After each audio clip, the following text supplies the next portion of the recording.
Okay.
Get started.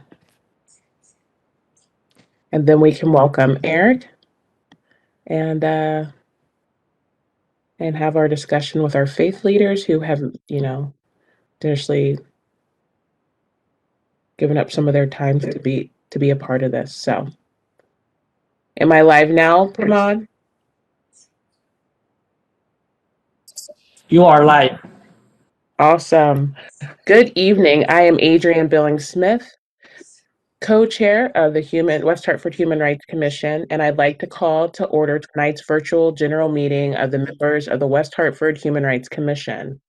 Because in-person attendance at public meetings is likely to increase the risk of transmission of COVID-19, this meeting is being conducted in accordance with Governor Lamont's executive orders concerning the conduct of public meeting and proceedings. Hopefully, we won't be saying that much longer. The West Hartford Human Rights Commission fosters mutual understanding and respect among people and encourages equality of treatment of all people, regardless of race, color, religious creed, sex, sexual orientation, civil union status, gender identity or expression, marital status, familial status, genetic information, age, economic status, lawful source of income, national origin or ancestry, veteran status, or present or past history of physical, mental, intellectual, or learning disabilities, including but not limited to blindness.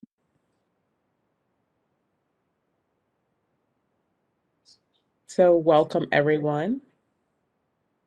I'd like to take a moment before attendance to welcome our newest member of the Human Rights Commission, Eric Schoenberg. We're happy to have you here. If you want to take a minute before we do attendance, we'd love to hear a little about you and welcome you to our commission. Thank you very much, Adrian. My name is Eric Schoenberg. I have been a resident of West Hartford since 2009. My pronouns are he and his, and I'm very excited to be able to join the commission. I have been looking forward to get involved in a meaningful way in our town for quite some time, and unfortunately, someone had to leave the commission, but I am pleased to be able to join. I'm looking forward to continuing on the work that you guys have been doing and contributing in any way that I can. By way of professional status, I am also an attorney, as I believe you are as well. And I'm proud to say that I work at what I think is probably the largest minority-owned law firm in the area. It's something we take a great deal of pride in. And we always look out for ways and opportunities to be involved in the community. This is an opportunity that I really think is great. I am a father of 2 and in 3 weeks, 3. Congratulations. As long as all goes well, of course. And I'm very excited to become involved. So thank you for having me. Awesome. Thank you for being here. We're happy to have you here. So I will go through attendance for this evening, and then we will introduce our special guest, have a discussion, and then continue on with our agenda. So Aurora. Here. Dawn Ennis. Present. Eric Schoenberg. Here. Present. I think he went out. So here I am. I couldn't find the unmute button. Sorry. So that's Dawn is here. Assam. I'm here. Kristen. Here. Michael. Oh, Michael, you're not. You're here as a visitor today. That's so great. Sarah. Present. And Ted. Here. I think we are all here. So tonight we are starting our monthly kind of speaker events that we wanted to start doing in order to get and have other members of our community involved and get to know the Human Rights Commission, and for the Human Rights Commission to get to know the work that others in our community are doing around our own personal mission as a commission. So tonight I would like to welcome, I don't see Reverend Avina on here yet, but I do see Bishop John Sellers and Rabbi Michael Pincus, who was one of our own. And I welcome you guys here. I welcome the discussion. As I said in the email, we just want to hear kind of what you're doing in the community right now, how you're centering human rights within your congregations, and whatever you have had planned based on last month that you want to speak about. And if anyone has any questions for them, we can kind of take some questions or statements, after they've spoken. So So before we, sorry, Adrian, this is Sarah Raskin, Commissioner. Before we get started, so I'm so excited to have my good friend Bishop Selders and to welcome Rabbi Pincus back into our space.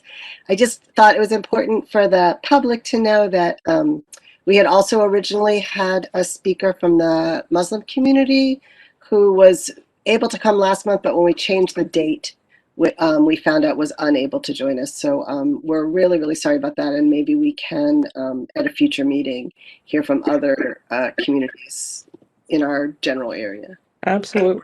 Thank you for that. And I see that Reverend Avina, Erica Avina, has joined us. So I don't know who would like to take the lead. I don't have any particular lead-in questions, but if you'd like to introduce yourself, your position, your congregation, and faith, we'd love to hear from you. I'll go with Rabbi Pincus first, since I know him. So first of all, thank you for all the work that you guys are doing. I'm sorry to leave this auspicious group. It's really important work, and thank you for moving the agenda forward.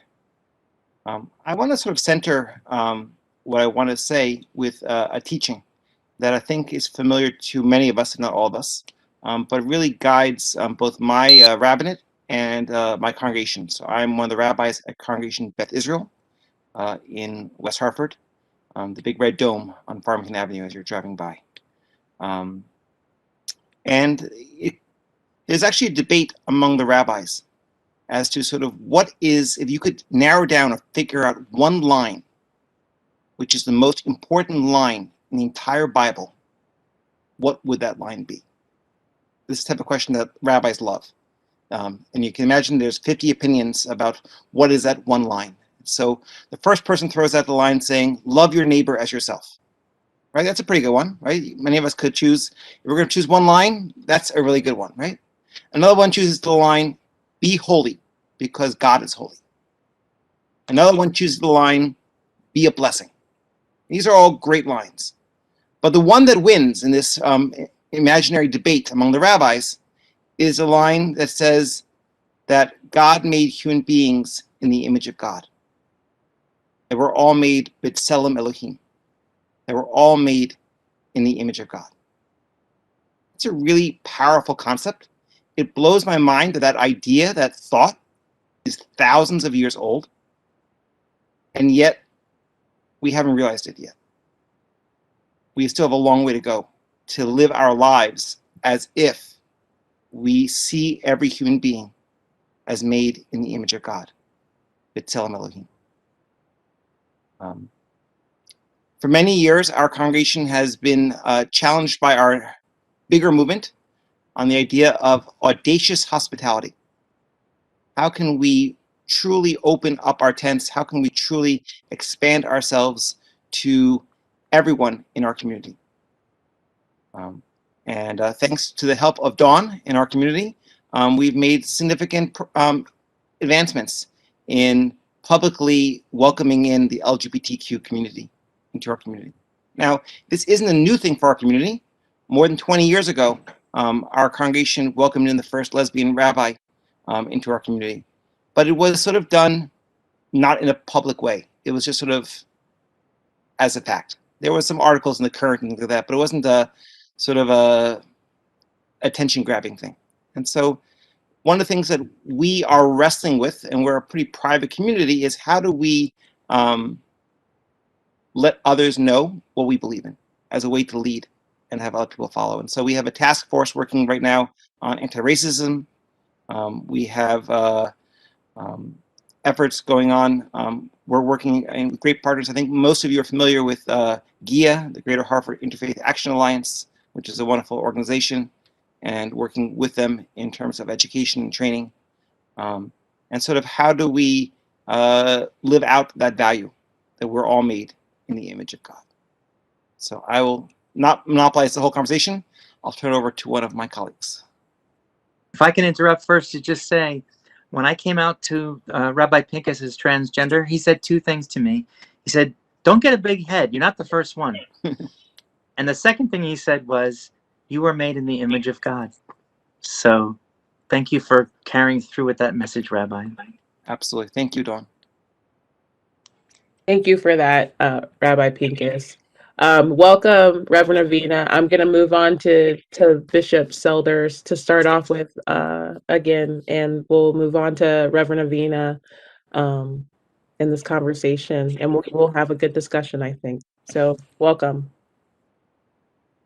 Thank you, and good evening, everybody. I'm John Selgers. I wear a couple of different hats. I am the servant pastor of Amistad United Church of Christ in the city of Hartford. Our congregation meets, well, for the last 14 months, we haven't met anywhere but on Zoom.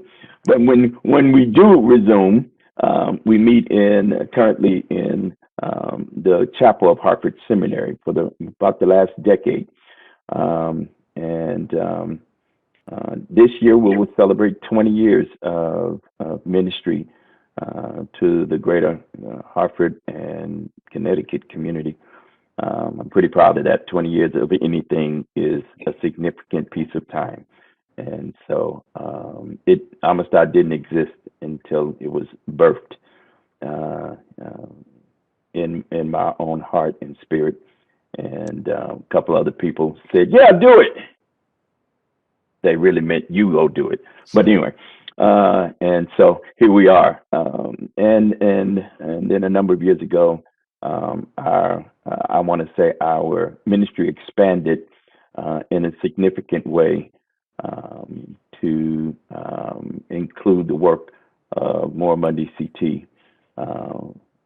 So my beloved Pamela Selders and I began a conversation that turned into what we now call More Monday CT, which is a multi-faith, multi-everything work that includes justice stuff and a broad array of justice-minded, justice-focused activities, actions, really at the nexus of the larger, broader social justice movement and the movement for Black Lives and Black Lives Matter.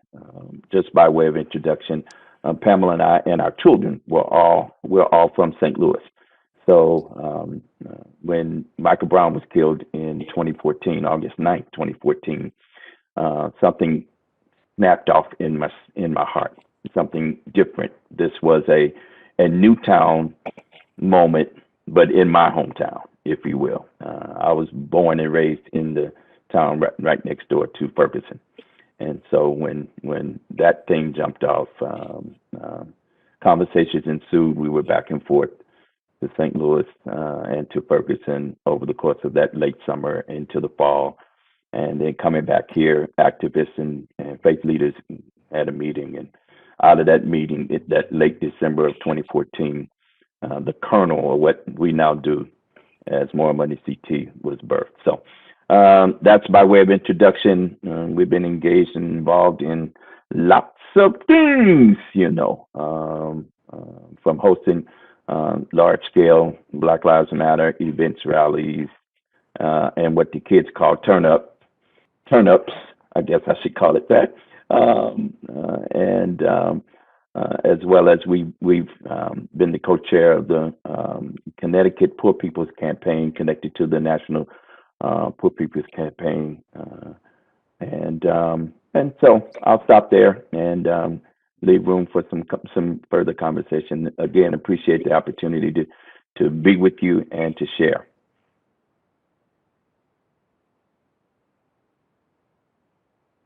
Thank you so much for that. We appreciate your activism in our communities and continuing to fight the good fight for human rights. Reverend Avina, nice to see you. Just doing introductions as you see and talking about kind of how your congregation has grown and how it has centered around the human rights, mission. Thank you, Adrian. It is lovely to be here. I'm honored to meet all of you and to be sharing with you in this important conversation. I'm Erica Wimber Avina. I am an interim ministry specialist. So I have served churches in an interim capacity since '07. Prior to that time, I did some settled ministry. I've actually been lurking in your community for a number of years. I served First Baptist Church in West Hartford, which is, I think, 2.5 blocks to the north from First Church, West Hartford. I've also served the Asylum Hill Congregational Church in Hartford most immediately. So I'm delighted to be here. First Church, of course, is the church in the center of town, the one across the green there. And it counts its history from 1713. So this is easily the oldest church I have ever served. And history has handed us all of its complexity. I did want to just begin with a couple of reflections about kind of this moment for churches, and then I have some specifics I kind of wanted to get into.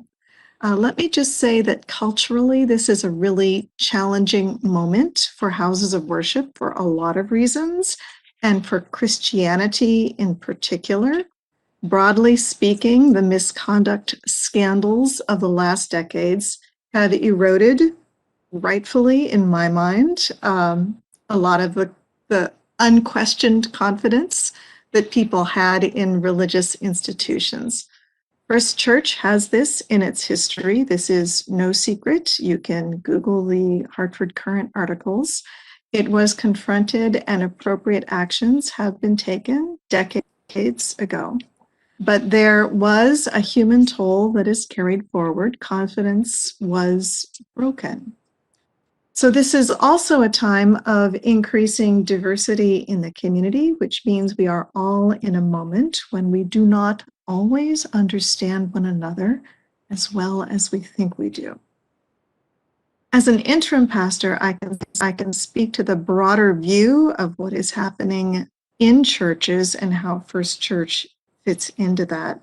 I have really come to appreciate that houses of worship are tremendously undervalued institutions right now and can be places of meaningful transformation for the communities that they serve. They say, think local, eat local, pray local. It's a slogan because that's important. They bring people together who would otherwise not find each other ever. This is a place where everyone is invited to give of themselves and to receive something at the same time. Leadership, relationships, partnerships are all nurtured here. And houses of worship incubate all kinds of great service organizations, many of which go on to become their own 501c3 organizations. Early in my own ministry, the church I was serving incubated a soup kitchen, which now is its own 501c3 organization, and able to do things separately from the church that it could not have done as part of the church. That is, hold government contracts, specifically food from the food bank. One of the enduring reasons that local congregations are tremendous assets to their communities is around the issue of how they are able to go about the charitable work. We work relationally. This year, First Church supports just over 30 individual charitable organizations in this community. There's also some international stuff they do, but just in the community, it's just over 30.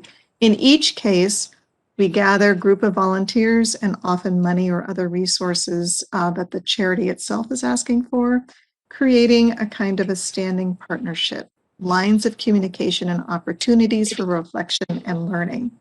One of the things I've really come to appreciate about this is that, any of these organizations we could all join as individuals, but by having a community kind of as part of the relational body, you're able to create a lot more change than an individual connecting with each organization. I will say in the last year during this pandemic, which has been most of my ministry at First Church, I started there March 1st of 2020. So you can, everybody knows me the way you're meeting me right now, just on the screen. We have been inviting our partners in ministry, these community partners, to offer a few words about themselves in our online worship services. and they are all posted on our website. You're welcome to have a look at them. Everything from the shelters and soup kitchens to Moms Demand Action and the most recent one, the Rolling Anvils. Anybody know about? A new bike club for underserved children. I'm excited about that one. And I also want to just draw your attention to, we have two internal organizations, institutions inside of First Church. The first is the First Church Academy for Young Children, which is in its 79th year. This is a great example of what many churches did about 80 years ago, which is to start these nursery schools. It's become an area of justice because families who have good childcare can also then work and are able to rely on their childcare. This has been running for the last 11 months under the COVID protocols. I know more about that than I would have liked to. Our current capacity is capped at 75 children. I want to really lift up for all of you that I want you to know that we are currently designated a Care for Kids program. This means that if a family has received Care for Kids state funding to pay for childcare, they may attend our school. We are not always able to identify families to take advantage of these slots, and we would love to have those kids. The church, the parents, everyone want to have those slots filled. If you can help encourage families to use this, we would be delighted. Especially in early childhood education, diversity builds lasting connections. We are also currently working with the West Hartford Public Schools Department of Early Childhood to obtain certification as a school readiness school. This will also allow a predetermined number of state-funded slots for children to attend that our school. Again, we would love to have those all filled all the time. The other institution I just want to raise to your awareness this evening is the J.P. Webster Library, not to be confused with the Noah Webster Library, which is about 20 feet away from it. So there's this two Webster libraries. It is the church's lending library. It is the largest church lending library in New England. It is a gem. You should be proud of it as West Hartford residents. All are welcome. They do educational programming of all stripes and have over 10,000 printed resources. In the last year, we've done a number of programs in support of the Black Lives Matter kind of cultural moment, book groups, author talks, and honestly, many of these folks involved in this library are white people like me, and we have been really getting into conversation that white people need to be having with white people about what is going on and how Black Lives Matter. So I just kind of want to lift all of that to your awareness, and I'm happy to answer any questions or take comments. Thank you for that, Representative.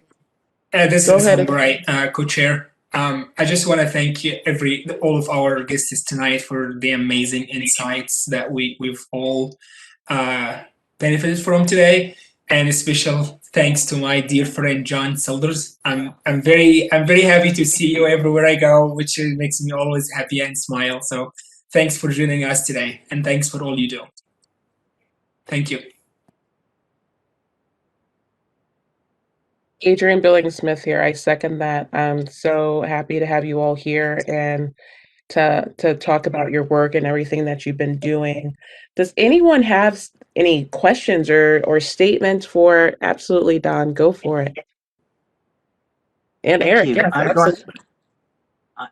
I'm going to defer to our new member, Eric. Welcome, and my question can wait. Eric, you're first. Thank you. Absolutely. Oh, thank you. Sorry. I now understand the process for asking a question. You raise your hand. So, Reverend Ravina, so you were talking about slots that you had available for children in certain programs. Can you talk about the ages of children that are available for that and if there's any restrictions like residency or anything like that, so we can clarify and help identify more specifically the children that would fit into your program. So the person to, if you want to really get down to the details, the person to really talk that through with is the director of the academy, and her name is Dawn Quinn. I'm sure known to some of you. The Cares for Kids program, if I understand, like I'm kind of at the edges of my my expertise here. I'm the senior pastor. I believe it needs to be a West Hartford resident. And they do need to qualify for this program. It's a very good one. And in the past, they have had very stable relationships with families in this program.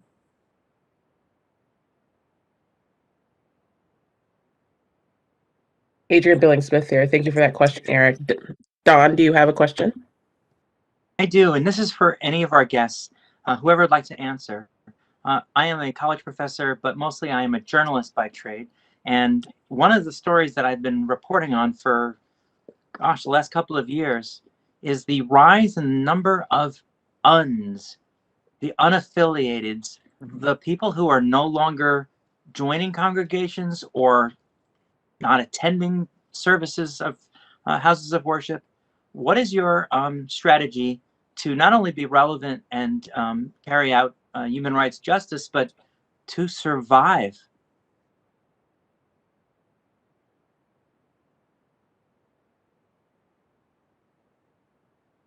Not all at once. Oh, I got answers for you. Let me speak to this and your question. Thank you, first of all, Don, for your question.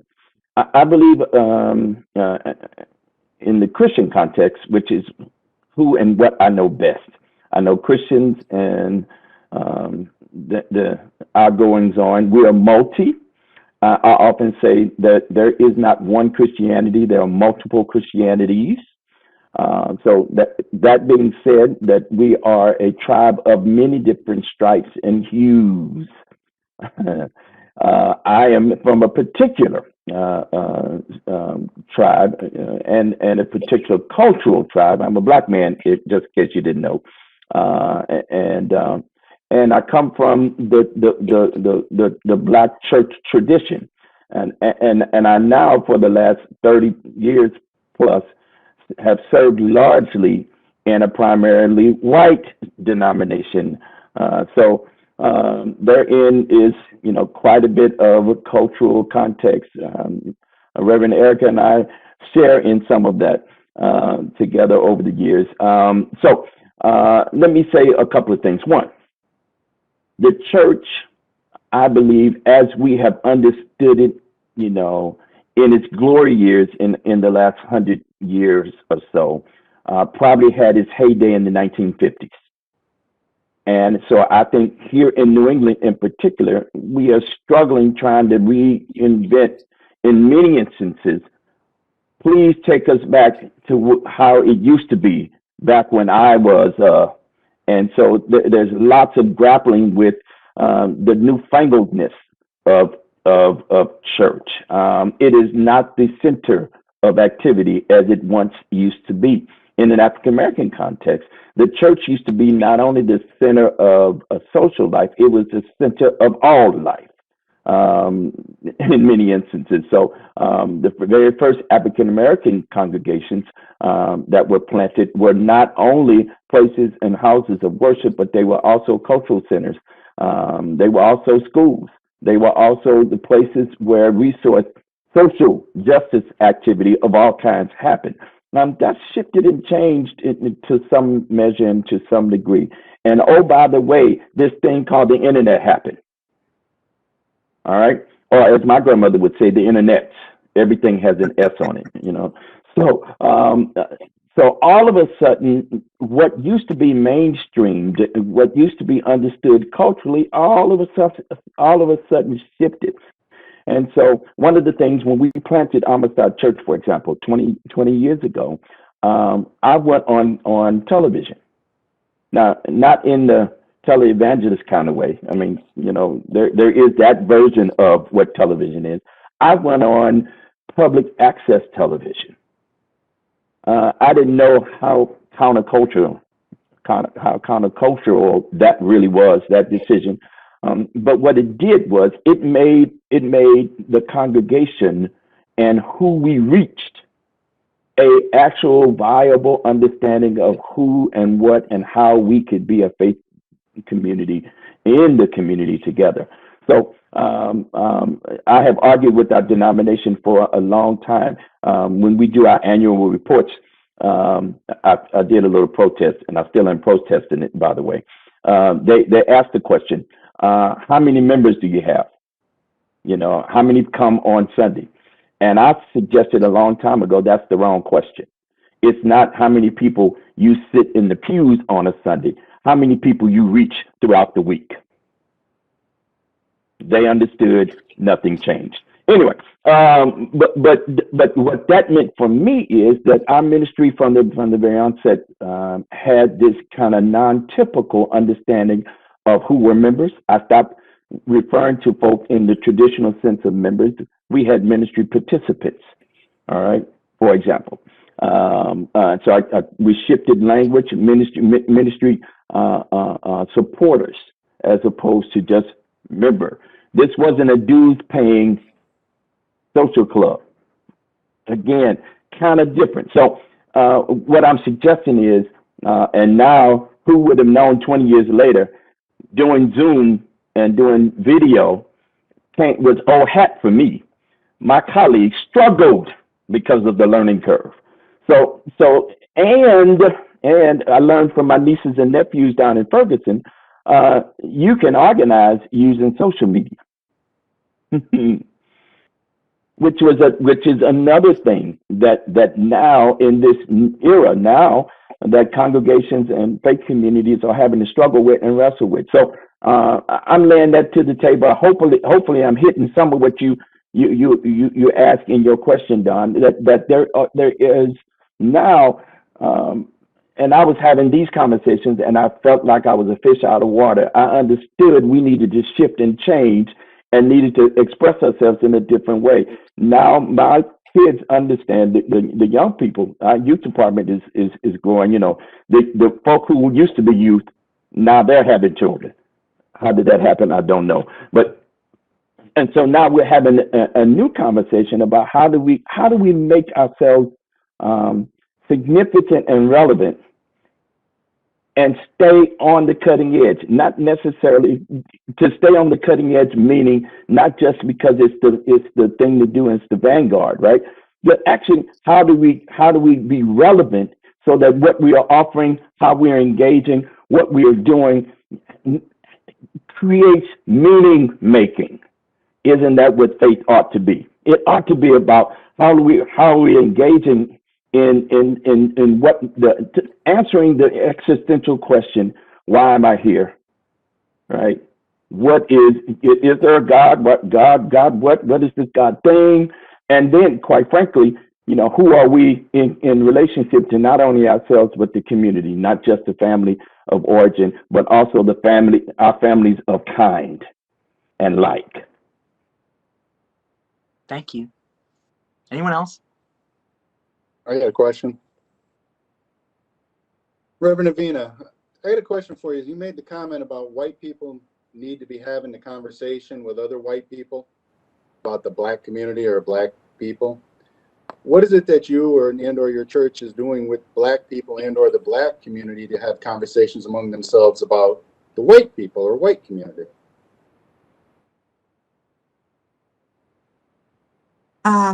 Okay. Right. I had in my head what I was going to say on, but I'll switch to this. What we're currently doing, Adrian, do they know about Unity Green? One of the things that we have been challenged by concerned parents of color around is the fact that the town green has been named and has held the name of a slaveholder Timothy Goodwin Green. And that town green, as you may know, actually does not belong to the town. It belongs to First Church. And I heard about the letter from concerned parents of color to the town about a demand to change that name. And so we've been in dialogue with concerned parents of color around what that means. And I think there's like several different ways that this discussion needs to be happening. For a long time, at least in the churches that I have served, white people didn't really know what to say to other white people about issues of race, because for many white people, the privilege of their whiteness is outside of their awareness most of the time. So once you can begin to tease out an issue that you can have some discussion around, then you can kind of pull everybody into the issues, which they all know. They all know it. You know, they have friends, they have eyes, they have histories, they have families. There are all kinds of ways that those kinds of things intersect our families. I will say, just kind of in your hearing, that the churches that I have served up until First Church West Hartford, the other churches that I have served have been much more multicultural than this particular church is. And I think that there might be a number of dynamics behind that. Many churches are trending more multicultural. And again, there's a bunch of dynamics behind that. This has been received by the white clergy as a wonderful thing, which I did not really see the other side of until I really sat down and spoke with Black leaders. My colleagues, for example, at Faith Congregational Church in Hartford, told me that as their members join historically non-Black congregations, their congregations get weaker. So it's not really a source of joy to them that their members are finding community in these other churches. So we have a situation where many of the churches in the most vulnerable communities are being more and more destabilized. So that is, as clergy, as a member of the clergy, I am always in conversation with my colleagues about what we can do, what we can do to reach that, how we can build bridges and strengthen one another's ministries. So what you're saying is, and I don't mean, well, maybe I do mean to put you on the spot. The basis of the conversation then is grounded in white privilege? The basis for the conversation we were talking about among white people, is that what you mean? Yes.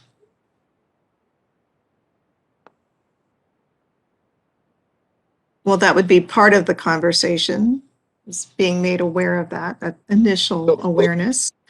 So the premise is that white racism, that is the whole basis of the conversation. I mean, when your premise is racist, then the only thing that can come from that is the conversation on racist, where it's already predetermined that the individual who's white is racist. I'm going to cut it really quickly for Reverend Avina. I don't know if I'm not the only one who hasn't received that message.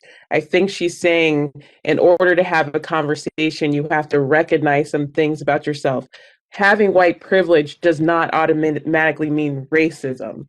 You may have your own biases, you might have your own things, and each of us have our own biases, but I think she's saying having the conversation about, it's about education at the end of the day. What is white privilege? What are we doing as a community to uplift other communities? How are we fitting ourselves into communities and making sure that we're diversifying our communities? There's equity in whatever work. It has nothing to do with whether you're racist. And that's not, she never even brought up the issue of racism. She brought up the issue of white privilege and having a discussion to get the conversation started so that you could have a better conversation and a chance for education because you've opened your mind up to that specific subject.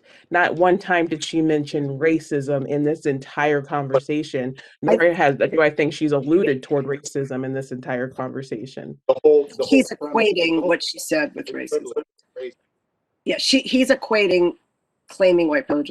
I think because that's not the focus of tonight's conversation, I'd like to move us away from a debate about that, although I would welcome having that conversation at a future time. I don't know unless any of the speakers want to take the time to speak to that, and they might. My question was going to be a little bit different, which is, as Bishop Selders knows and still welcomes me into his events, I'm an atheist, Jewish atheist, child of 2 Jewish atheists. So what compels me about the work that all of you do is that your faith really drives you to do social justice work and service work. And so, and I so appreciate and admire that. And so I guess my question was for the town of West Hartford that may be watching right now, how can they get involved? So do they have to join your congregation in order to be involved? Are there other things that you do in the community that people could support you, could help you, or can you give them directions on how to do more kind of social justice service work in the greater Hartford area? That's what I was kind of hoping to maybe give our audience a chance to connect a little bit with the work that you do. And it's fine if you say they need to be part of your congregation. That's fine if you say that what they need to do is join our congregation and come. That's a perfectly solid answer. I just wanted to know. So if I could speak off her word, that one of the powers of any gathering, whether it's this group here for the Commission on Human Rights or whether it's a house of worship, is that that we're stronger when we're together than when we are individuals.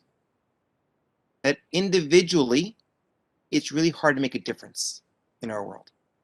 While it is sure that the great works of goodness happen because individuals make a difference, they tend to make that difference by getting other people to work together. And this community is blessed with so many different communities and so many different organizations and so many different efforts to try to help people see each other.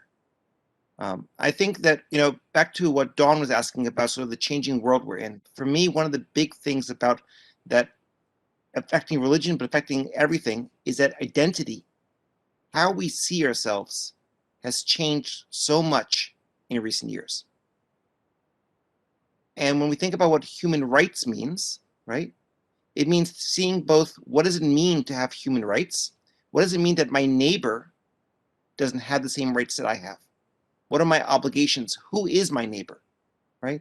And I think that the old world that we've left is a world that was really siloed, where people stayed in their own little bubbles and they didn't interact with other bubbles. One of the things that's most amazed me when I first came to this community back in 2004 was that I lived literally feet away from the city of Hartford, and it could have been miles away. That we do a really good job of sort of staying in our own lines and our own little sort of squares, and we don't see the needs. We don't know what people need. We don't know how people are hurting. We don't know how people are suffering. And so the more we can break down those barriers, and the more we can listen to each other, and the more we can be there for our neighbors, the more we are doing the work, I think, of the Human Rights Commission. That we're listening to each other and being there for each other.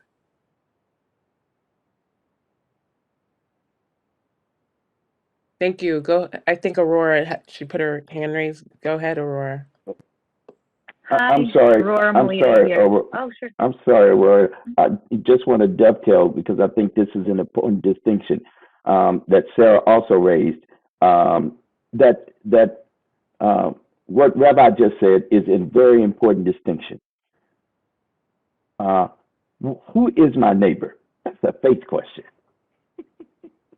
as a Christian, I'm hearing gospel all over it, right? What's important to me? Who am I? Identity. Those are faith questions. And in faith communities, Jewish, Islam, Christian, non-Judeo related faith traditions also, attempt to address this using language broadly. What's important for me, no, you don't have to be a member of Amistad Church, although I would like for you to come every now and then. And of course, you don't have to come to put something in the plate. You can just click on the website. So I'm good with that. However, what's important, and the invitation that Moral Monday provides for us is to broaden who are our family. Who is the family of faith, and family of faith. Let me substitute. For me, it can't be faithful if it's not having to struggle with what is right and wrong. That's moral.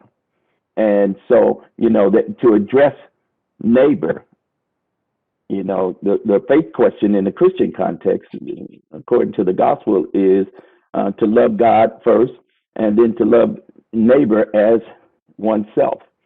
Well, then I got to deal with what are the laws, what are the policies, what are the ways in which we live that out, either rightly or wrongly, in the larger, broader society. That calls me to service. So it's not just about the traditional things. Obviously, it's about, feeding those that are hungry, clothing those that are naked, dealing with folk who are locked up and in prison, et cetera, et cetera, et cetera. But it also has to do with what are the practices and policies and the procedures that keep that, that parochialism, which I didn't quite understand until I moved to New England. I didn't quite get this in the way that I now understand it 21 years later. I dare say, I cannot make the mistake to say, when I am referencing Hartford, to say West Hartford. Or if I am referencing West Hartford, I dare not say, oh, Hartford, because I'll get corrected. Mm-hmm. So I understand that there is a gulf, all right? And what I heard Reverend Avina talking about was, how do we recognize and do some truth telling about how that is? It is very clear to me, and I want to be very transparent. The reason why we have this kind of parochial nature, it didn't float from heaven. It didn't come down from the sky, from God's mouth to our living. We created it. West Hartford was created. And it maintains those barriers, those borders on purpose. And so I think some of what we got to do is tell the truth about what that on purposeness is about. And then start to begin to right those wrongs. And I'm going to say that that's a wrong that needs to be righted. Thank you. I just wanted to jump in so we didn't lose that. I'm getting old. I lose train of thought real easy.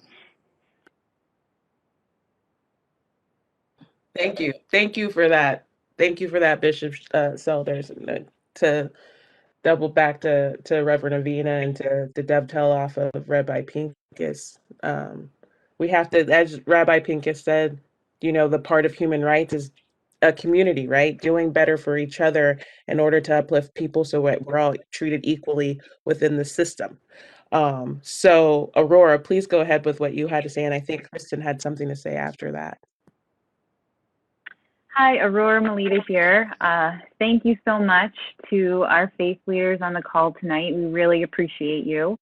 I can't imagine from your perspective how things have unfolded during the pandemic, and I really applaud and appreciate everything you've done to really support our communities and to help people not get lost on their path, right? To help them move forward. So really, really appreciate you. Feel very blessed to have you here tonight. And my question is almost looking for some advice in a way for the work that we do on this commission. Really believe communication and open line of communication between individuals is really important. And that's something that we want to try to support as best we can, so that folks can have a better understanding of where others are coming from, so that they can express themselves and be heard. You know, so in doing that, the kind of, you know, with all of the experience and the wisdom and expertise that you have as faith leaders, because you do this every day, can you share any advice for how we can kind of help somebody to support them up, to make them feel comfortable in sharing their thoughts and feelings, and also finding that line between standing up for their rights, expressing themselves, but also allowing for forgiveness and empathy and acceptance, when maybe it takes somebody else a little bit longer to kind of get there in a way, right? So leaving room to grow. If you could share some advice for that, I'd be really grateful. I'm happy to share some advice, Aurora. I think your question actually gets to what Dawn was asking earlier also about the nuns and nun. It sounds like I'm saying a different word when I say nuns, but N-O-N-E, those nuns. When I think I mentioned earlier, the beginning of my ministry, I began this soup kitchen. And I was devastated to learn that people did not come breaking down the doors of my church to join our congregation because we were doing the right thing in our community. We were seeing people that other people were not seeing. We were getting to know them. We were lifting up their stories, amplifying who they were. And the community didn't care. And that has been really important to me to kind of hold these things together. The social justice work, the human rights work is the right work to be engaging in together. And we need to do it by strengthening the social fabric, getting to know people. We need to have a variety of good ways to run into people in town, get to know people in the community. We need to be invited into one another's houses of worship, which we are, by the way. And people need to be like getting a lot of different ways of intersecting, getting to know each other, sitting down together, and creating that in safe spaces, because sometimes when we get to know each other, we might find something we weren't expecting. So a supported kind of safe space for that. Those two things are really important, and I'm surprised they don't naturally go together any better than they do. But that's what I learned.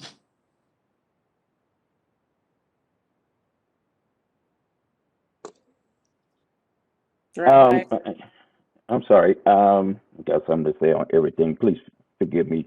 You talk about forgiveness. Please forgive me, because I could talk a lot if I jump in. But I think what is also important to me is that there's a focus on folk coming to where I am in lots of faith communities, right?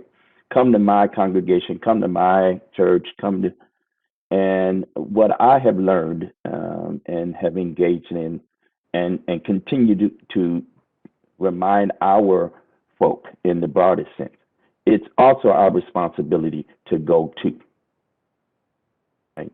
And to go to in an appropriate way, but also without judgment. Until you know somebody's story, until you are able to at least empathetically walk in their shoes, you might want to keep your mouth off of it, right? And just be. What people really need and what people really, find important is authenticity and one's ability just to be present. That's valued. That's gold. I heard Reverend Erica, Reverend, just name it, just to be seen, and how controversial that is.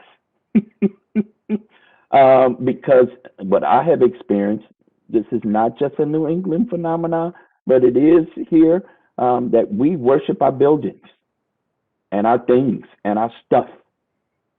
That's a thing. And for 20 years, Amistad Church hasn't had a building.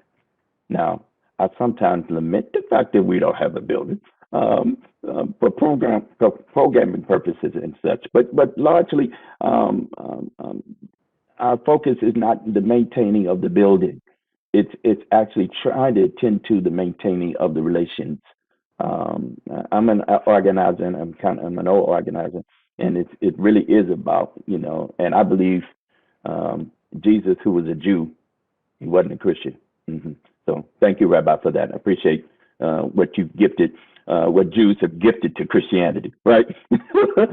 I believe Jesus was an organizer, and it was about the relationships he was making. So I think in terms of, there's a line here, and there's a balance that I think that human rights and the dignity of and worth and value of any and every single person has.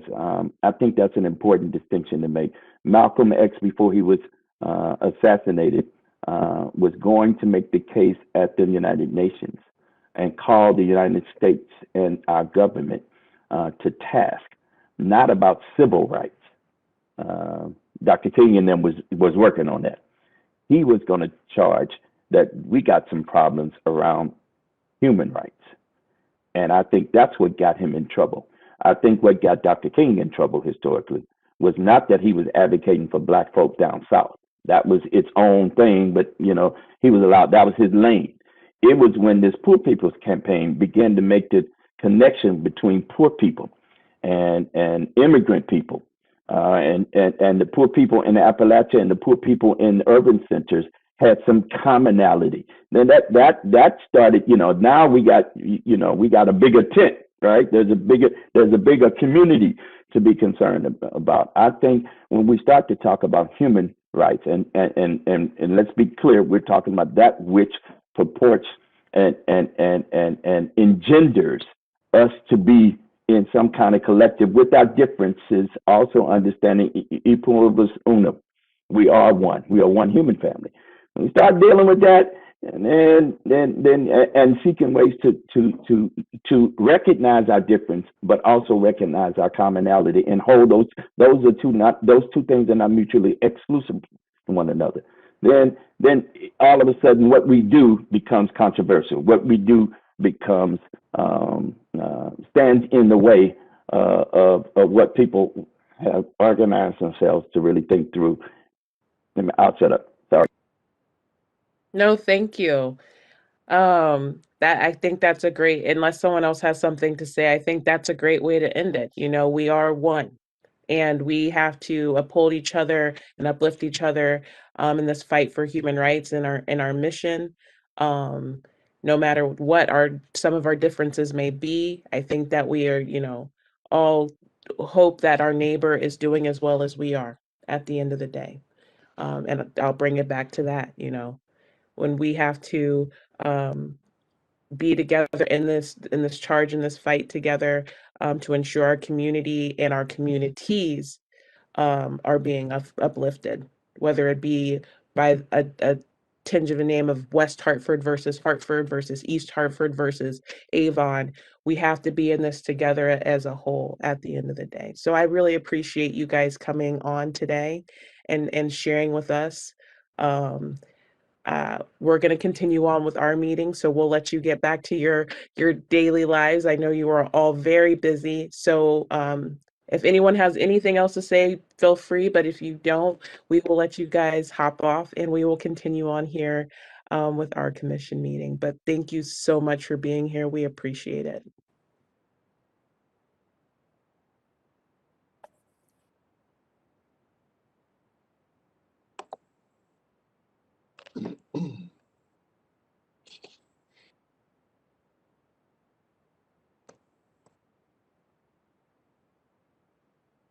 I think they're all gone. Assam had to leave. That was a great time. Assam had to leave to recognize Ramadan. So he apologizes for having to abruptly leave the meeting. I will continue on if you guys want. I will continue on our agenda. I'll actually, Eric, this is your first meeting, so you have the agenda up, I assume, or you've seen it. It's a normal business agenda. We're going to go through everything. If you have any comments you'd like to make or any clarifications you need, please feel free to interrupt, so you can be caught up on everything. So our first Thank you. you're very welcome. Our first order of business would be the Town Compassion Awards. At this point, I think we're going to have to just move it back to December and go back on its normal day and just get it done over the summer and figure it out. I think that might be my suggestion. If no one else disagrees with that, that might be a great suggestion, just to push it back to when it regularly was, since no one seems to be emailing us wondering why we didn't have it last year. We kind of have a pass from COVID, so they might just think we're doing it, over again in December, and we can go through it and figure it out instead of rush. Go for it, Sarah. So I didn't know if Eric wanted just a quick recap of what we're talking about, but Yeah, that would be great. I was going to call on you to do that. Okay. I did read the minutes, and it seemed like there were recommendations, and then everything got sidetracked, and we're trying to regroup. And are we going to take old evaluations or accept new ones? Fair? Fair. Awesome. Yeah. So then I think thank you, Eric. You're a quick study. So I think where we're at is we need to draft new criteria that match what Mayor Cantor wants of us. And so I couldn't remember if somebody was doing that, or I would volunteer, but I didn't know what Mayor Cantor wanted. So somebody would help me. I would volunteer to do that. Anyone want to volunteer to help? Yeah, Aurora, I'm happy to help if there's anything I can do to support you, Sarah. Thank you, Aurora. So we'll make a committee of 2, and then we'll start drafting some language and send it to the full commission when you and I feel good about it.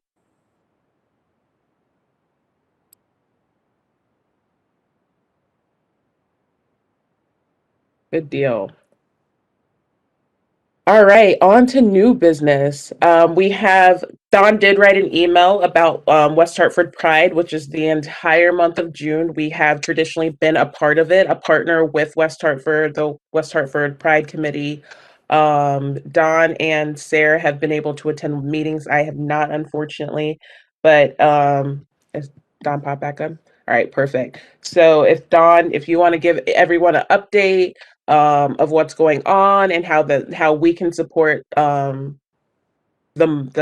Pride Month as a commission, that would be awesome. Great. Just give me 1 second. Boy Scouts interrupts Wednesday evenings, and I was off camera because I was picking up the young man I had to drop off at the top of our meeting. So while I entertain you with my stories of my life, I will call up the agenda. Did you say you had a Boy Scouts Tupperware meeting? No, a Boy Scout meeting. The Tupperware is your meeting. You're having the Tupperware meeting, not. But I had to get my son to and from the church on Fern Street, Universalist Church, where they had their meeting tonight. So give me 1 second. I'm almost there. Okay. Thank you very much for being patient with me. So what's really great about West Hartford Pride is that it's an in-person event for the first time since 2019. It's also a virtual event. There are lots of great sponsors. The agenda, let's get to it here. First, Pride begins June 1st. It is a month of celebration of the LGBT community. And at 8:30 in the morning on June 1st, on what will soon be officially named Unity Green, there will be a flag raising. This is a tradition that we've had in West Hartford. And this year, the Pride flag, the LGBTQ Pride flag, will look different than it has in past years. So it's definitely something I hope, if you're available at 8:30 in the morning on June 1st, that you'll join us.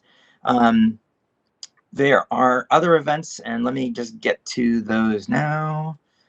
Okay, it's not where it is. Here it is. Hang on a second. There is a film festival, a mini film festival, on June 26th, which is the anniversary of the Stonewall Uprising in New York City. And there's one other thing I wanted to talk to you about. Where is it now? Hang on a second. I'm sorry. I had this ready, and then, like I said, I ran out and lost my tab. Okay. Drop the web link in the chat if that helps you. Oh, okay. Well, the problem is I'm on my phone for okay. this, and I'm on my laptop for that. So, where is the other thing? Shucks, I'm so sorry, folks. I had this all planned out. And Do you want me to screen share? Would that be helpful? yeah, would you do that? That would be great, because I don't have the thing I wanted to have. I don't know where it went. So can people see this? That's our website. So if you scroll down, it has the events. So it has the flag raising on Unity Green. It has partnership with Outfilm CT. Okay, here we go. I got the calendar now. I'm so sorry. Okay. June 8th at 5 p.m. A virtual event with the Gilead companies called Healthy Sexuals, talking about all different forms of sexual orientation. On June 11th, from 4 to 9 p.m. At Gastro Park on New Park Avenue, it's Pride Night. So there'll be a special themed meal and drinks. June 12th is still unscheduled, but there's something planned. June 22nd at 5 p.m. There'll be a virtual event, also sponsored by the Gilead Company, Fighting Stigma Through Personal Action. June 23rd at 7 p.m., the Universalist Church of West Hartford, where I was just picking up my son, will have an event at 7 p.m. called Tell Me Another, an LGBTQ plus storytelling experience. It is by invitation only or by ticket only. You have to register. In other words, you can't just show up, drop in, because COVID and all that stuff, they need people to register. I mentioned the film festival is now June 25th and 26th. That is a virtual event. And then, of course, the last thing is unscheduled. We haven't scheduled the end of the weekend, but because of the Rainbow Crosswalk in Blueback Square, there will be events surrounding that area, and this is all just still in the works. And I'm sorry for the slappy presentation, but there you go. No, that's great. And Thank you, Sarah. need to get a hold. Thank you, Sarah. That was great. Need to get a hold of Barry also. About does he already have the plan for it to be repainted? The flag at Blueback? I know they're talking about it. I just don't know what the plan is. Okay, I'll contact him. I'm not on that committee. I'll contact him on that. Don, if you need any more hands, any more help, please reach out to me. I would love to help with Pride. I already have my outfit ready for the festival, but if you need any help with anything, I'm here. So the meetings are usually Sunday at 4. Hands. Yeah. What did you say? Sorry. So the meetings are usually Sundays at 4, which turns out Sundays at 4 via Zoom. Please join us. You don't have to be a member of the committee just to join in. I'll send you a link. Sundays at 4? Yeah, I can send a link to the whole Human Rights Commission. Just so thank you. Okay. I'll send you a link to the group, the planning group, so you can be part of that. And all are welcome. I want to make sure it's clear. LGBTQ Pride isn't about LGBTQ people. It's about the world recognizing that LGBTQ people are people. And we want allies who are straight and cisgender and have never, ever considered anything else except, being who they are. We all want to be part of a celebration of our individuality. And that's what Pride's all about. Thank you for that, Dawn. So can I just add one little thing? So I'm useless and have missed most of the meetings this year. I was way more involved last year, but my little job is setting up groups to table at one of the events. And so I'd like to ask if the Human Rights Commission would like to participate in that tabling event. which would basically mean printing our flyers and having somebody there to stand behind our banner. Barry has. I can do it. Yay! Thank you. You're so great, Kristen. All right, I'll be in touch. I'm Thank you, excited. Kristen. Okay. I'll get I'll help I you, Kristen. wanted to I'll offer my help you. help, but Kristen grabbed it immediately. Eric, we can Just help one you. person. We definitely Yeah, need. Eric, absolutely. Please jump in. I'm It's sorry, lonely, but the screaming was my little one. My wife is Aw. working tonight, so I have charge of the little one. I have a Hello. snoring dog at my feet, so don't worry. I have a rabbit. I'll let everyone know when the tabling is going to be, and the more the merrier, because there's nothing more boring than being alone behind a table. So definitely. true. Awesome. Thank you both for jumping in. The next conversation is West Hartford Juneteenth. It is an actual weekend celebration. The celebration of Juneteenth is June 19th, and then we have the Unity Green dedication on June 20th. The celebration will also have the MLK Jr. Mural, that inspired mural that will be on the Noah Webster House Library. There'll be an unveiling. This event is for everyone in the community, showcasing just learning. There's an educational piece to it, learning what Juneteenth is, what it's about, the cultural significance of it. It's just going to be a great time of music, food. There's going to be the community picnic will start at 2. There'll be some traditional African drummers and dancers, drill team speakers. The majority of our speakers will be West Hartford students, and doing performances. And it's a full family affair. Everyone, it's age appropriate, jump rope contest, hula hoop contest, just like, like I tell everybody, I'm from the South, so picture a cookout on town property. So it should be a really good time.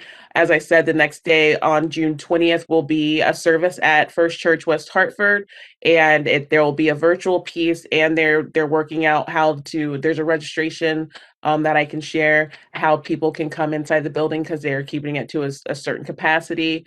And the dedication of Unity Green will also be that day. If anyone, Kristen's already involved as an individual with the Juneteenth thing, you can also table at the Juneteenth event if you'd like to.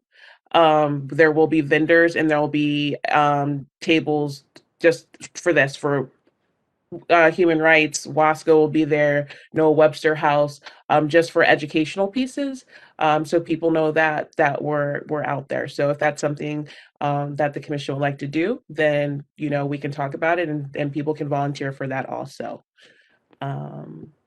I would volunteer to run a table at Juneteenth. I'd be happy to do that.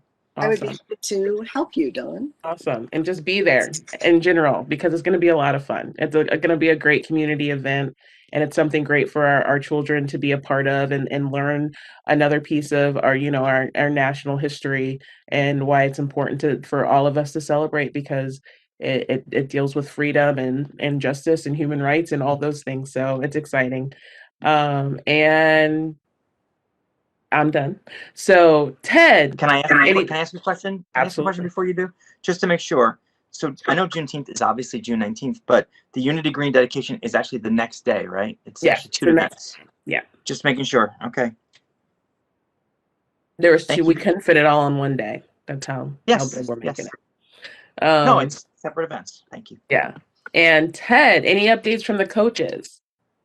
Yeah, the CHR, I guess, must found some merit in their complaints, because they came back, and I think that now the coaches and West Hartford Youth Football, the board, I think they're going to be, I don't want to say forced, but persuaded to meet with one another and try to handle it somewhat amicably. Maybe, hopefully, maybe get the lawyers uninvolved and just go from there. But the CHRO found some merit to their complaint, because they went on with it. So that's where we are now. So now we're going to go into the next step, and I think that the coaches and the league are going to meet. Awesome. Thank you for that information. Appreciate that. Good luck to the coaches, and I hope they can resolve it so everyone can move on, and there's I hope we can just all move on in that world. Right. Update on construction signs. So the newest update is the town can regulate what signs go up. What I don't know if everyone, Eric. So let's catch Eric up on. There are construction signs in our community that say "Men at Work." So something was brought up on Neighbors and Friends, and it was brought to our attention through Dawn. If we wanted to discuss it, so I took it upon myself to contact the people in charge for the commission and asked what was up with the signs. And they were able to give us some clarification. We have multiple entities, contractors that work on our roads and whatnot. So they have various signs that have to meet a certain criteria. But a town can actually regulate what signs they put up. So the town is now, whoever's in charge of our public works piece is going around and they are watching to see what signs are put up, so hopefully they can mitigate it and they can put more appropriate signs. People at work, humans at work. Correct. Very simple. So they have, that's the next steps right now, is they're observing construction zones to see if those signs are out. So we got that whole piece resolved. Anyone had any conversation? And I want to thank you. I don't know if he's listening, but I actually reached out to Councilman Sweeney, and he was on top of it within 5 minutes of me reaching out to him. So to make sure that that we could get an answer. So I want to thank him, because he cares when you ask him something. He genuinely cares, at least when I'm on him. So I'm very grateful, Dawn and the Secretary, very grateful to you and to Councilman Sweeney for taking action and not letting it wait till this meeting. Thank you. No problem. Thank you, Adrian. That's all. So future topic suggestions. Next month is Pride Month. I was wondering if we wanted to invite Barry to come speak during the month. Invite him back to his old stomping grounds, and so he can tell us what's going on. It's right at our next meeting, I think, is June 2nd. So it's right after the raising of the flag, and I think it'd be a perfect day. Then he can talk about everything that's going on for the rest of the month. So he has the entire month he can talk about. So if we want to do that, I think that would be great. I wonder if we want to broaden who we invite, invite a couple of other people to represent either West Hartford Pride or the LGBTQ community. But for sure, I mean, Barry's really been the spearhead of this project for 2 years now. So yeah, I think that's a great idea. We can follow that up with an email and see who we could invite to come and speak on everything. I think that'd be awesome. Do you guys have a preference on who comes to speak? Because when you say speak, I have like the perfect person in mind. My best friend, actually. He's actually a writer. He wrote a book. He wrote for the North End Agent in Hartford. He's a Black gay male. And writing is his thing. Actually, Don, he knows you and he wants me to hook you up with him. He's like, I want to meet her. Yeah, like, so I don't know if you're just looking for like general people in the public to speak, or because like he's a motivational speaker as well, for the community. So I don't know if there's like specifics that you're looking for, or is this something that I could reach out to him and say, come speak? Or how about I certainly want to meet him. Yeah, how about we reach out an email and kind of set some criteria and see where we land, and we can suggest that and then go forward with that and see how many people.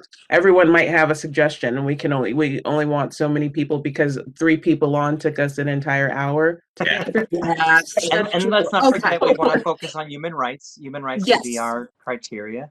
The one thing I was going to throw out is, although people like me seem to dominate the conversation of LGBTQ lately because of all the other states that are trying to ban people like me from having rights, I think that one of the underserved and discussed, not enough discussion is made, is about non-binary people and what that's all about, and understanding why do people identify as non-binary. What are these pronouns, they, them, and other words that are out there? I would love if we could find a way to find a human rights guest who would be able to identify from the non-binary perspective, and that's just an idea. I think it's a great idea. Thank you for that. Actually, I have a colleague that would be great, Blaze, and also there's a West Hartford Hall High student who speaks about this a lot, and I could reach out to them. That would be great. Thank you for But that. I want to hear from Kristen's friend. I'm going to pass along your info, Dawn. Hey, Don's a great person to chat with. Another future topic is discussion on reparations. Sarah, do you want to do a quick spiel on where you want to go with that, and go for it? So also, I just want to make the point, Adrian, I gave you a long list, so we don't have to do it all tonight. These were just things like to. No, I'll just go through it. You don't have to make a spiel for everything. I'm just gonna, but this one was something that was different from other stuff that we've spoken about. So you know, does someone else say something? No. So I think, you know, across the country, there's been a kind of awakening around issues around racial justice. Long time coming, right? And so I know a lot of other cities and towns around the country have started to talk about what reparations might look like. I don't, and full disclosure, I've participated in a couple of workshops with Kamora Harrington, if anybody knows her, where we've talked about this a lot and really tried to think about, so in my own life, I've tried to think about what that looks like. And so I thought, why not bring it to my town? I don't have any suggestions for what the right way of framing that would be for a town like West Hartford. I would not even presume to make a suggestion about what that would look like. So my suggestion was that we ask the town council to form a committee that could investigate, you know, with full input from all members of the community and spending their time to do some really careful thinking and planning and considering. And maybe at the end of the day, they come out and say there isn't something that would work for West Hartford. Or maybe at the end of the day, they say, you know, a cash check. Or at the end of the day, they say, you know, the way that Evanston did, you know, a housing tax relief or whatever. There's a million potential models. And I think a group of smart people could figure out which one fits best with who we are in West Hartford, because we're a very unique community. So that was my suggestion, was just to form a commission or a committee, see what they come up with. And if nobody wants to join the committee, then it was a bad idea. Thank you. I would be interested to see the discussion around it in general. I would be happy to help in forming a letter should the commission decide we want to make that request. I'd be interested in helping to craft that letter. Do we want to, you know, do a vote on that now? Do you want to hold off on that? What are your thoughts? I'd like to ask a question of Sarah. I guess I will. This is Dawn Ennis, Secretary. Sarah, do you have other examples besides Evanston? Because I know that Congress has also brought this up, but I haven't really seen a lot of communities take it on. And I'm wondering, are we overshooting? Like, in other words, is this a local issue, or is it a state or federal issue? I mean, obviously it ought to be a federal issue, but as in many examples of things, I think if local communities start the ball rolling, then things can begin to snowball to larger and larger places. I think it's hard to start federal. I think in the state of Connecticut, it would be, I mean, we're the most, you know, what's the word, provincial kind of place where everybody has their own ideas about everything. But there's a Vermont proposal, there's the Evanston proposal, there's a town in New Jersey that put forth a very different looking solution. So, and I'm happy to, if people would like, I can gather examples to share, and we can put those in the letters, Dawn, as places for the putative committee to start. I Sure. think If we were to vote on it, yeah. Yeah. Well, I think, Sarah, before there's a vote, that the gathering of the materials might help people decide if we hold it off to the next meeting to vote on it, to gather those materials, and people can research it to see what we're going to put in. Well, then we can have a discussion. I don't know In if my that email to the commission where I mentioned it, my long laundry list of topics, I did put links to the Evanston and the Vermont ones. Okay. So you have that. I would like to have more time to study it and to help Sarah do more research, and then maybe Sarah and I can make a presentation at the next meeting on the 5th or 2nd. And I did not get the links, I think, because I'm new. So if someone could forward them to me, that'd be great. Yeah, I think it'll be better for next month. Yeah. Thank you. And where maybe possibly there could be possibly a follow-up discussion with SROs, and starting to have committee meetings with other commission meetings with other committees to talk about things. And the next one, I see that possibly inviting Affordable Housing Committee here. I think that's a good idea. So we can talk about those later. And Aurora, you want to give them a brief summary of Skin Deep and kind of what we spoke about and how it, pertains to the Human Rights Commission, or can or could? Sure, Aurora Melita here. Thank you for kind of giving me the platform to share this organization. So the Skin Deep is a nonprofit, and they work primarily in kind of filming videos, and I'm happy to kind of organize some videos to preview and just take a look at so you can get a better feel. But their mission is to really cut down the digital divide and get back to the human connection. So primarily their content consists of two individuals in a video, and pre-pandemic, it's two individuals sitting across from each other. Very plain scenery, because it's really the focus is on the conversation. They have note cards, they ask each other questions, and they just give each other time to respond. There's been some really impactful stories that have LGBTQ storylines. There's been others where, a white parent has adopted a Black child, and they kind of have a story as to being adopted, being different races. It really kind of speaks to getting back to that human connection. And I've seen it as being a really powerful tool in getting people to find a deeper understanding of where the other one is coming from. And it seems to really break down walls and help people to engage in real conversations that are ordinarily very hard to have. So I thought it could be a really nice tool. I've worked with them before. I thought it could be a nice tool to center some type of event around. This was me just kind of spiraling a bit in my head. So I thought maybe we could center it around some type of Human Rights Commission event, where we could either make it virtual or in person. And again, they have a bunch of different types of ways to approach this, where they would do a possible live event, or they would film something and we could watch it and then do breakout discussions. And then they also have something even as simple as, say we don't do any of the filming, they actually do have a card game in a way where we could break out into mini discussions, and just, it's something as simple as that. It doesn't have to be as elaborate as a full-on filming. Although I think that would be interesting.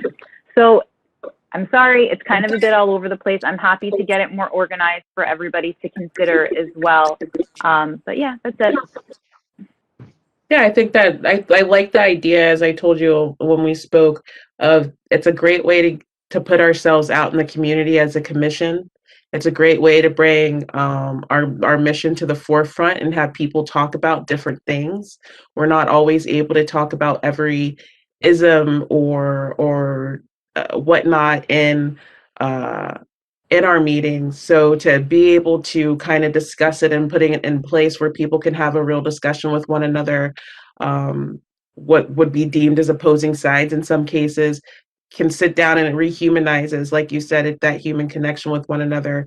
It's something we can do as a commission or partner with others, community groups, and sponsor or something to have this kind of event to, like I said, put us out there so people know that we're here and we really want to stay in touch with, as the faith leaders who are just on saying, it's not about when you meet, in what you're doing. It's about what you're doing during the week, is what he said. It's about getting out into your communities to know that they have the support of individuals that are sitting on screens right now, but in a boardroom or whatever, who want to know your story and who want to support you the best way they can, and fight and advocate for you. And I think that that's something this commission has the potential to do and be.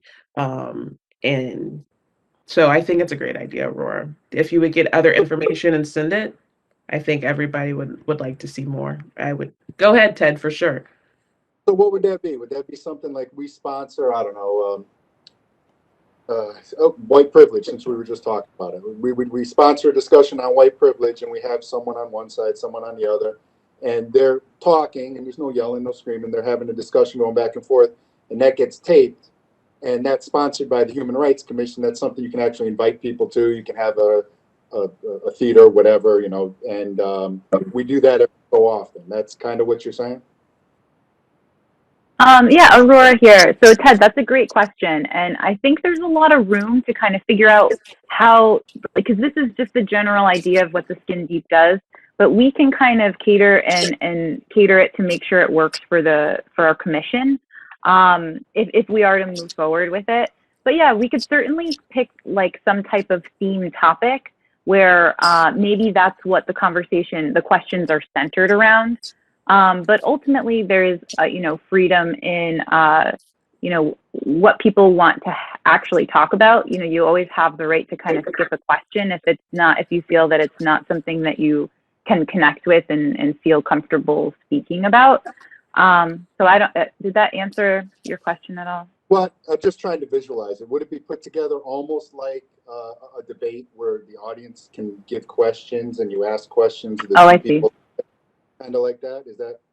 Yeah, so Aurora again, and I do think, I'm sorry, I'll definitely organize some of the videos. I think they're going to help a lot with visually like understanding how these work, but it would not be like a debate format. It would be more of an intimate setting. It's really meant to be really explored between the two individuals.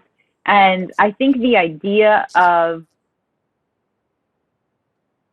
conversation would be meant more for a breakout discussion afterwards, so then people can discuss privately their understanding or thoughts based on what they've seen. So it's less about a big group debate, even if we are to watch two individuals having a conversation by either live or something that's been recorded, if that makes sense.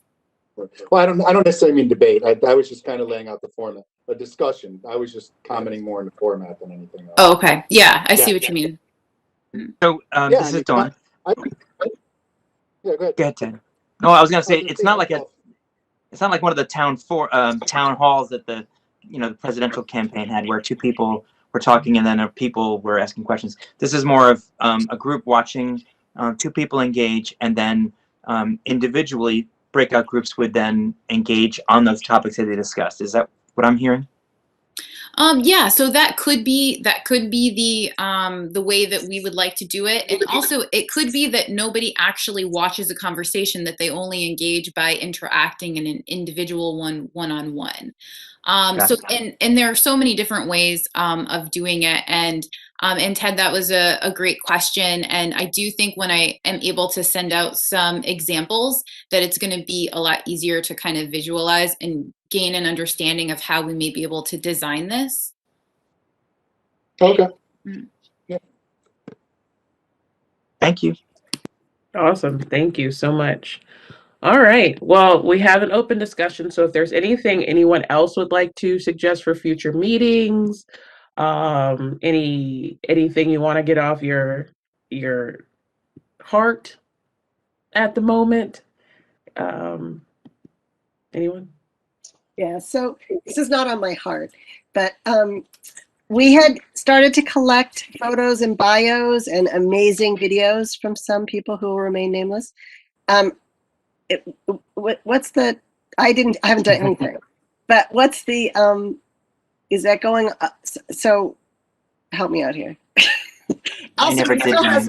Oh, okay, so it's Dawn. I was intimidated by Aurora. Aurora did hers and I said, I can't do it. So like I'm still listed as co-chair, like that. So the web page needs to be cleaned up. But I was just wondering what was happening with all that. Yeah. Yeah, I think there's going to be an overhaul to the web page. So then things can start to